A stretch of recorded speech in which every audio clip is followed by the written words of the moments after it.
মার্কেটে যেই দিদি চলে আসুক না কেন, নন্দিনী দিদি অথবা কালী দিদি, এই মুনমুন দিদিকে টক্কর দেওয়ার মতন কেউ এখনো পর্যন্ত আসেনি এই মার্কেটে, ঠিক আছে? কারণ আমি যা দিচ্ছি আমার রেটে তারা দিতে পারবে না, কোনোদিনই পারবে না। কি দিচ্ছেন আপনি, এত চ্যালেঞ্জ ছুড়ে দিচ্ছেন কেন তাদেরকে চ্যালেঞ্জ দিচ্ছি এই কারণেই, তারা আমার মতন 100 টাকায় 2 পিস মাটন দিয়ে রাইস অথবা ফ্রাইড রাইস অথবা বাসন্তী পোলাও দিয়ে দেখাক, তাহলে আমি বলবো যে আমি তাদেরকে চ্যালেঞ্জ করব না। আচ্ছা, আপনি 2 পিস মাটন দিচ্ছেন? অবশ্যই। এই যে দেখান তো, এই যে দেখুন, এটা তুলে দেখান। এটা নিয়েই তো এবার নন্দিনী দিদির বাবা বলবে যে এটা নাকি ভুলভাল মাটন। ভুলভাল মাটন আবার ভুলভাল হয়?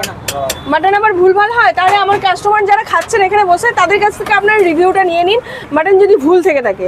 আর যদি তাতেও আপনারা সন্তুষ্ট না হন, আপনারা নিজেরা টেস্ট করুন, যদি প্রমাণ করতে পারেন 10,000 টাকা ইনস্ট্যান্ট আপনাদের পুরস্কার দেবো। কেউ যদি এসে দেখতে চায় যে কোথা থেকে মাটন কেনেন আপনি নিয়ে যাবেন?